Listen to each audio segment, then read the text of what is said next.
পাকিস্তান এই শেষ আক্রমণ করছে ফজরের নামাজের পরে। কিন্তু আপনি খবর শুনেন, সব খবরে আসছে এই কথা। শনিবার দিন শেষ ফজরের নামাজের সালাম ফিরেই নারে তাকবীর আল্লাহু আকবার বলে আক্রমণ করছে। পরবর্তী 3 থেকে 4 ঘন্টার মধ্যে বুড়া আব্বা ফোন দিছে, থামো। বুঝেন নাই? আমেরিকার বুড়া বেঈমান ফোন করে দিছে, থামো থামো থামো, ফাটতা না পারতা না, হ্যাঁ পারতা না, থামে লাও। এইবার ভারতে গিয়ে বে বে, হ্যাঁ গত 15 বছর তো আমরা শুনছিলাম অনেক কিছু, অনেক নাকি শক্তিশালী।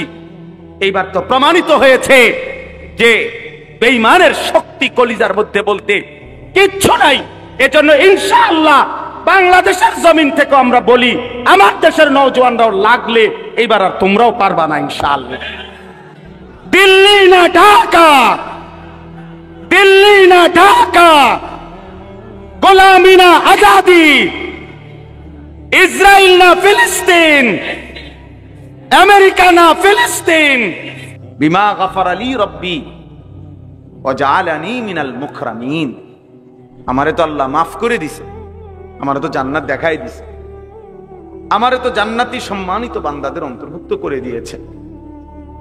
তাহলে ওরা না মনে করছে মাইরে লাইলাম, শোয়াই লাইলাম, হত্যা করে ফেললাম।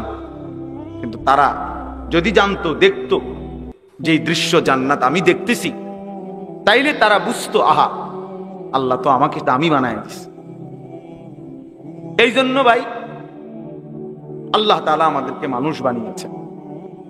আজকে তোমরা অনেক ছেলে পেলে সুস্থ সবল, শরীর স্বাস্থ্য মেধা যৌবন সব ঠিক আছে, পাগলও না ছাগলও না, প্রতিবন্ধী না মাতাল না, সুস্থ মানুষ। অথচ তোমাদের শত শত ছেলে পেলে দিমাগে আল্লাহ তাআলার কোনো কথাই ধরে না। হালাল হারাম জায়েজ না জায়েজ, করণীয় বর্জনীয় কোনো অনুভূতিই নাই। আহা, এক জন্তু জানোয়ারের মতো জীবন, যে জানোয়ারের জীবনের মধ্যে কোনটা বৈধ কোনটা অবৈধ, হালাল কোনটা হারাম কোনটা, মাকেও দেখে রাস্তার নারীকেও দেখে, বনের দিকেও তাকায়, মোবাইলের উলঙ্গ ছবির দিকেও তাকায়। তাহলে এ তো হালাল হারাম কোনটার অনুভূতি নাই, এ তো জানোয়ারের আখলাক, জন্তুর আখলাক। এই জন্য এটা বোঝা উচিত আল্লাহ তাআলা আমাদেরকে মানুষ বানিয়েছে। ইন্না খালাকনাল ইনসানা, আল্লাহ বলছে নিশ্চয় আমি মানুষ বানিয়েছি। লাকাদ খালাকনাল ইনসানা, আমি আল্লাহই মানুষ বানিয়েছি। ফি আহসানি তাকওয়িম, সবচেয়ে সুন্দর আকৃতি, সবকিছুতে শ্রেষ্ঠ বানাইছি আমি মানুষকে। এই জন্য এই বাবারা আছেন, জওয়ান ছেলে তোমরা আছো, আমরা সবাই এটা ভাবা উচিত যে আমাদেরকে আল্লাহর কাছে ফিরে যেতে হবে এবং আল্লাহ তাআলা আমাদেরকে অনর্থক বানান নাই। আল্লাহ তাআলা বলছে ফাজআলনাহু সামিআম বাসীরা, আমি আমার প্রতিটা মানুষকে বান্দাকে শুনবার এবং দেখবার যোগ্যতা দিয়েছি। ইন্না হাদাইনাহু সাবিলা, এবং আমি প্রত্যেকটা মানুষের জন্য আমার হেদায়েতের রাস্তা বলে দিয়েছি। এরপরে আমি দেখতেছি ইম্মা শাকিরাম ওয়া ইম্মা কাফুরা, একে তো তাকে আমি শরীরে চোখ নাক কান হাত পাও অঙ্গ প্রত্যঙ্গ দিয়েছি, আবার আমার হেদায়েতের রাস্তাও বলে দিয়েছি। আমি নবী পাঠাইছি, রসুল পাঠাইছি, নবী রসুলদের পরবর্তী উলামা বুজুর্গ আউলিয়া মাশায়েখ তাদেরকেও পৃথিবীতে পাঠিয়েছি। আমি আমার আসমানি কিতাব পাঠিয়েছি, তাহলে সব ব্যবস্থাপনা দিছি। এবার আমি আল্লাহ দেখতেছি ইম্মা শাকিরাম ওয়া ইম্মা কাফুরা, আমার কোন বান্দা আমার প্রতি কৃতজ্ঞ আর আমার কোন বান্দা আমার প্রতি অকৃতজ্ঞ। আল্লাহ বলেন অকৃতজ্ঞদের জন্য আমি জাহান্নামের আযাব রাখছি, কৃতজ্ঞদের জন্য আমি জান্নাতের নিয়ামত রেখেছি। ইন্না আ'তাদনা লিল কাফিরিনা সালাসিলা ওয়া আগলালান ওয়া সাঈরা ইন্নাল আবরারা ইয়াশরাবুনা মিন কাসিন কানা মিজাজুহা কাফুরা। এজন্য দোস্ত বাপ সবাই মিলে নিজেকে কেউ মিথ্যা নাফরমানি আল্লাহর অবাধ্যতা করে চালাক ভাই বড়। তুমি বুদ্ধিমান না ভাইয়া, বাবা আপনি বুদ্ধিমান না। কোন সুদখোর বুদ্ধিমান হইতে পারে না, কোন ঘুষখোর বুদ্ধিমান হইতে পারে না, কোন হারামখোর, কোন ধোঁকাবাজ, প্রতারক, চোর, ডাকাত, ছিনতাইকারী, অবৈধ সম্পদ উপার্জনকারী, এই বেঈমান নাফরমান বুদ্ধিমান না। কোন মদখোর, গাঁজাখোর, নেশাখোর, কোন নারী লোভী চরিত্রহীন যুবক তুমি বুদ্ধিমান না। ইউখাদিউনা আল্লাহ ওয়াল্লাযীনা আমানু ওমা ইয়াখদাউনা ইল্লা আনফুসাহুম ওমা ইয়াশউরুন। আল্লাহ তাআলা বলে যারা মুনাফিক, যারা মুখে দাবি করে মুসলমান কিন্তু যারা কর্মে মুনাফিক,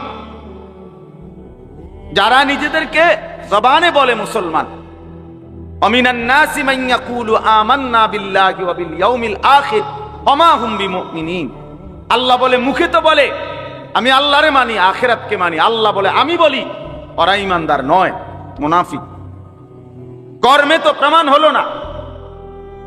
তো আল্লাহ তাআলা বলেন ওরা ভাবতেছে আমি আল্লাহকে ধোঁকা দিচ্ছে, ওরা মনে করতেছে আমার ঈমানদার প্রকৃত যারা ইবাদতওয়ালা বান্দা তাদেরকে ধোঁকা দিচ্ছে। আল্লাহ বলে না, শোনো বেঈমান মুনাফিক, তুমি মূলত তোমার নিজেকে ধোঁকা দিচ্ছ, তুমি বুঝতেছো। তুমি তোমাকে ধোঁকা দিচ্ছ। তোমার কারণে নামাজি আটকিবে না, তোমার কারণে সেজদাওয়ালা আটকাবে না, কোন ঈমানদার আটকাবে না, ঠিকই তুমি আটকাই যাবে, ঠিকই তুমি আটকাই যাবে। এই জন্য আমরা প্রত্যেকেই এই প্রতিটা ওয়াজ, ছোট বড়, প্রত্যেকটা মাহফিলের বয়ানের এটা একটা মূল ফিকির। এই ছোট বড় যত ওয়াজ হয়, ওয়াজ মানে নসিহত, এই উপদেশের মাকসাদ কলিজার পরিবর্তন, জিন্দেগির পরিবর্তন, নিজের মধ্যে ভাবনা আসা, বিবেককে কাজে লাগান, বিবেককে কাজে লাগান। যদি কারো কাছে হালাল হারামের পার্থক্যই না থাকে, সে আর মানুষ থাকে না, সে আর মানুষ থাকে না, সে জানোয়ারে রূপান্তরিত হয়। কারণ একমাত্র জানোয়ারের স্বভাব এটা, যার মধ্যে হালাল হারামের কোনো অনুভূতি নাই, পাক নাফাকের কোনো অনুভূতি নাই, পবিত্রতা অপবিত্রতার কোনো অনুভূতি নাই, এর জানোয়ারের আখলাক। এজন্য তোমরা যে সমস্ত ছেলে পেশাব পায়খানার পরে ঢিলা কুলুক টয়লেট পেপার ব্যবহার করো না, ঠিক মতো পবিত্র হও না, তোমার এই আখলাক জানোয়ারের আখলাক, কুত্তা বিড়ালের আখলাক, এটা কুকুর বিড়ালের আখলাক, এটা ইনসানের আখলাক হইতে পারে না। কারণ পশু এবং জন্তু জানোয়ার তার মধ্যে হালাল হারাম পাক নাফাকের অনুভূতি নাই। কুকুর না ঠেঙ্গালগি দিয়া পেশাব করে চলে যায়, এটা একজন ইনসান মানুষ, সে এমন হবে কেন? এই জন্য ধীরে ধীরে অসংখ্য মুসলমান আজকে টাকা রোজগার করে মাথার ঘাম পায়ে ফেলে, কিন্তু তার মনের মধ্যে এলো আমি আমার জি পুত সংসারের লাগিয়া এই কষ্টটা করতেছি। কিন্তু যাদের জন্য কষ্ট করতেছে তাদের চরিত্র, তাদের আখলাক, তাদের ঈমান, তাদের আমলের ব্যাপারে ওনার কোনো মাথা ব্যথাই নাই। উনি এমনি বলে তারার লাগিয়া কষ্ট করতেছে। আপনি তো আসলে সোফার লাগিয়া কষ্ট করতেছেন, আপনি একটা টাইলসওয়ালা বিল্ডিং এর জন্য কষ্ট করতেছেন, আপনি 20 শতক জমি কেনার জন্য কষ্ট করতেছেন, আপনি গোস্ত দিয়া ভাত খাইতেন কষ্ট করতেছেন, আপনি মূলত সন্তানের জন্য কষ্ট করেন নাই, বিবির জন্য কষ্ট করেন নাই। সন্তান এবং বিবির জন্য যদি কষ্ট কেউ করে থাকে তো সেটা তার ইবাদত, তার আমল, তার বন্দেগী, তার আখিরাতের জন্য যদি কষ্ট করে সেটাকে বলে কষ্ট, সেটাকে বলে কষ্ট। আর নাই তো এটা ভুয়া ভুয়া কথা, ভুয়া কথা। আপনি সারাটা দিন মাথার ঘাম পায়ে ফেললেন, একটা টাকার জন্য, 500টা টাকার জন্য, আর আপনার সন্তান নামের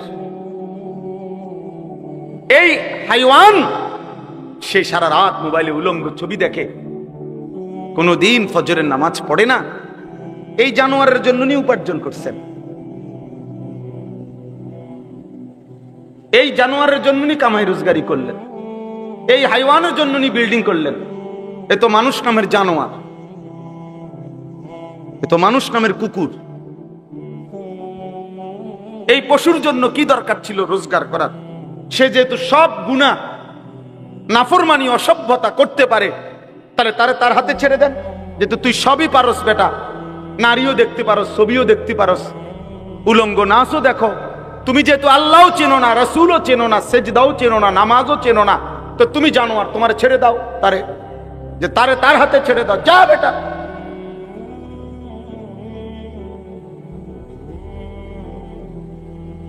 না, সব হে পারে। অপদার্থ মা বাপ মনে করে তে শুধু ঘর করতে থাকতো না, আমার দায়িত্ব তারে ঘর করে দাও, আমার দায়িত্ব তারে বাজার করে আন খাওয়ান। আহা, বোকা মানুষ কোন দিন বুঝবে? বোকা বাপগুলো কোন দিন বুঝবে?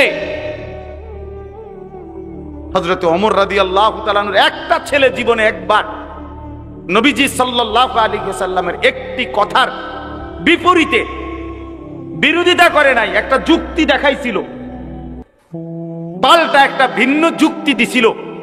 হযরত ওমর রাদিয়াল্লাহু তাআলা আনহু মৃত্যু পর্যন্ত ওই সন্তানের সাথে আর কথা বলেন, কথা বলেন।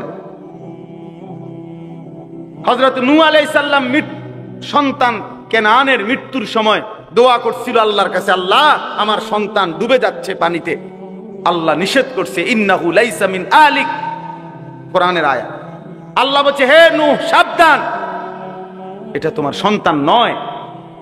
ইন্নাহু আমালুন গায়রু সালেহ, এটা বেআমল, গায়রু সালেহ, এর সমস্ত কর্ম অসৎ কর্ম, এ নাফরমান, এ আল্লাহকে সেজদা দেয় নাই, মালিকের গোলামি করে নাই, এটা তোমার সন্তান হইতে পারে না। এজন্য এই ছেলে তোমাদেরকে বলি, বাবা তোমরা যারা নামাজ পড়ো না, তোমরা যারা চরিত্রহীন নারী, ছবি, উলঙ্গ দৃশ্য, মোবাইলের নাচ গান আর এই অসভ্যতা দিয়ে তোমাদের যাদের জীবন, তুই মনে রাখিস তুই কোনো মুসলমানের বাচ্চা না, তুই কোনো মুমিনের বাচ্চা না। হ্যাঁ হ্যাঁ, সাফ কথা, এটা কোরআন বলছে। আল্লাহ বলে দিছে নূহ নবীকে, সাবধান, এটা কি না তোমার সন্তান না, সরো এর। ফালা তাসআলনি, আল্লাহ তাআলা বলছে, হে নূহ সাবধান, আমার কাছে এর ব্যাপারে কিছু চাইবা না, সাবধান। ফালা তাসআলনি, আমার কাছে কিছু চেয়েও না, হাত উঠাইবা না, নামাও। নূহ আলাইহিস সালাম হাত নামায় ফেলছে, হাত নামায় ফেলছে। এজন্য বেঈমান মুমিনের সন্তান হয় না, নাফরমান ইমানদারের সন্তান হয় না। আল্লাহ আমাদেরকে বুঝ দান, আল্লাহ আমাদেরকে ফিকির দান।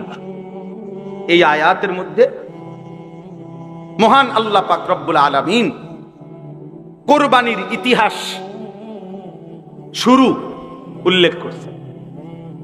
এই যে সামনে আমাদের যে কোরবানি আসতেছে, একটি গুরুত্বপূর্ণ ওয়াজিব ইবাদতের নাম হলো কোরবানি। আমাদের জীবনে মুসলমান হিসাবে আর্থিকভাবে, মানে টাকা পয়সার সাথে সম্পৃক্ত বিশেষ গুরুত্বপূর্ণ ইবাদত তিনটা। একটা হলো যাকাত, একটা হলো হজ, আর একটা হলো কোরবানি। যাকাত এবং হজ হলো ফরজ, আর কোরবানি হলো ওয়াজিব। আর একজন মুমিন ফরজ, ওয়াজিব, সুন্নতে মুআক্কাদা, এই তিন আমলে ঘাটতি করার, বাদ দেওয়ার, কসম খোদার কোনো সুযোগ নেই। তারে মুমিনই বলে না, তারে ইমানদার বলার কোনো সুযোগই নাই যার জীবনে ফরজ নাই, যার জীবনে ওয়াজিব নাই, যার জীবনে সুন্নতে মুআক্কাদা নাই, এ কোনো মুমিনে না। এজন্য মুমিন এটুকু করতেই হবে। হ্যাঁ, নফল, মুস্তাহাব, মাসনুন অনেক আমল করলে অনেক নেকি, কখনো কখনো ছুটবার ছেড়ে দেওয়ার সুযোগ আছে, কিন্তু একজন মোমেন ইমানদার মুসলিম পরিচয়ধারী তার জন্য ফরজ ওয়াজিব ছেড়ে দেওয়ার, সুন্নতে মুআক্কাদা ছেড়ে দেওয়ার কোনো অনুমতি নেই। রাসূলুল্লাহ সাল্লাল্লাহু আলাইহি সাল্লাম বলছে, যেমন ফজরের নামাজের 2 রাকাত সুন্নত ফরজের আগে, সুন্নতে মুআক্কাদা। নবীজি বলছে, তোমারে যদি ঘোড়ায় পিষ্ট করে ফেলে, অর্থাৎ তোমায় যদি ঘোড়ার পায়ের নিচেও পড়ে যাও, এত বেশি আহত হইছ যে ঘোড়ায় তোমারে পায়ে পাড়ায় এলাইছে, আল্লাহ রসুল বলছে তবুও ফজরের 2 রাকাত সুন্নত নামাজ ছেড়ে দিও না। সুন্নতে মুআক্কাদার প্রতি নবী এতটা গুরুত্ব দিছে। নবীজি সাল্লাল্লাহু আলাইহি সাল্লাম বলছেন, মান ওয়াজাদা সাআতান লিআন ইউদাহিয়া ওয়া লাম ইউদাহি ফালা ইয়াকরাবান্না মুসাল্লানা। সরাসরি হাদিস। যার সামর্থ্য ছিল অথচ কুরবানি করলো না, ওয়াজিব আদায় করলো না, আল্লাহর নবী সাল্লাল্লাহু আলাইহি সাল্লাম বলেন ওই নাফরমান যেন আমাদের ঈদগাহে, আমাদের নামাজের জায়গায়, মুসাল্লা ঈদগাহ, সেখানে যেন না আসে। ওই ভাই, ওই দুষ্টামি করো না, ওই লাল গেঞ্জি সাবধান, ফাজলামি করো না, ফাজলামি করলে বাইরে ওঠো, মস্কারির জায়গা না এটা।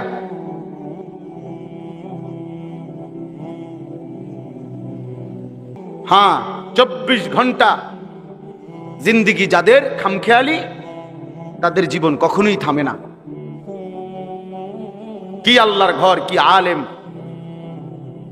কোন জায়গায়, কি মসজিদ, কি জুমা, আহা, যে শাহওয়াতের কাছে বন্দী হয়ে যায়, নফসের কাছে যে বন্দী হয়ে যায়, ইবলিস শয়তানের হাতে যে বন্দী হয়ে যায়, বন্ধু, তার পরিবর্তন বড় কঠিন হয়, বড় কঠিন। হাদিসের মধ্যে আছে, নবী সাল্লাল্লাহু আলাইহি সাল্লাম বলছেন, কিছু মানুষের দিল আছে এমন, যাদের অন্তর কাল কুজে মিরবাদান, না না না না, পানি খাওয়ার জন্য, এটা জিনিস দেখাবার জন্য। এই যে এইটা মনে করেন গ্লাস, এরকম, অর্থাৎ যেই গ্লাস, যেই মগ, যেই জগ উল্টানো, একদম উল্টাইয়া রাখছে। নবীজি সাল্লাল্লাহু আলাইহি সাল্লাম বলেন, কিছু নাফরমানের অন্তর এমন হয়ে যায়, উল্টানো কলস, উল্টানো জগ, উল্টানো মগের মতো। ফলে আটলান্টিক মহাসাগরের পানিও যদি এইবার এইটার উপরে ঢালে, এটা পুরবে না, কারণ এটা তো উল্টানো। তো রাসূলুল্লাহ সাল্লাল্লাহু আলাইহি সাল্লাম বলে, লা ইয়ারিফু মারুফান ওয়া লা ইউনকিরু মুনকারান। আহা, বদনসিব তখন এমন হয়ে যায়, কোন নেক কাজ তার কাছে আর মনে পড়ে না, কোন গুনাহ থেকে বেঁচে থাকার আর তৌফিক হয়। ওই জীবন তখন লানতের জীবন হয়। ওই জীবন তখন ভাই সিরিয়াল শয়তান তাকে তার গোলাম বানায়, একটার পর একটা গুনাহ। একবার মদ খায়, একবার বিড়ি খায়, একবার নারী দেখে, একবার জেনা করে, আরেকবার জেনার ছবি দেখে, আরেকবার মনে করেন একজনের ফাঁসাদ লাত্তি দিয়ে লাইছে, আরেকজনের কোপ দিয়ে লাইছে, আরেকজন আরেক রাস্তার মেয়ের পিছনে পিছনে ঘুরতেছে। মানে পাগলে কি করে তার আর কোনো কি নাই, জীবনের কোনো সিরিয়াল নাই, হায়াতের কোনো আর কি নাই, কিছুই নাই। শয়তানের এমন গোলাম হয়, নফসের এমন গোলাম হয়, আহা, জীবন তখন আর কোনো কিছুতেই লজ্জাবোধ হয় না, লজ্জাবোধ হয় না। অনেক ছেলে পেলে দেখেন, মসজিদ দেখা যায়, নামাজ হইতেছে, মসজিদের পাশে, রাস্তার পাশে দাঁড়াইয়া জানোয়ার মুসলমানের বাচ্চা অনবরত মোবাইল টিপতেছে, হাসতেছে, লাথি দিতে আছে, ওইতের চুল ধরে টানতে আছে। আহা, হায় হায় হায়, কে তারে আল্লাহ ভুলাইয়া দিল, কে তারে নামাজ ভুলাইয়া দিল, কে তারে জীবনের তরে জাহান্নামের রাস্তা দেখাই দিল। ওহো, আফসুস, আফসুস ওই জীবনের। এই জন্য বললাম ভাই, আল্লাহর নবী সাল্লাল্লাহু আলাইহি সাল্লাম বলেন, সে যেন আমাদের মুসল্লাতে না আসে। অর্থাৎ ওয়াজিব কুরবানি ছেড়ে দেওয়ার কারণে নবীজি এত বড় ধমক দিছে। তাহলে ওই যে সুন্নতে মুআক্কাদার উদাহরণ দিলাম, নবীজি বলছে যদি ঘোড়ায় তোমারে পিষে ফেলে মুআক্কাদা ছেড়ো না। আর এখানে বললেন ওয়াজিব ছেড়ে দিলে তুমি নাফরমান, আমাদের সাথে নামাজ পড়তে আইসো না।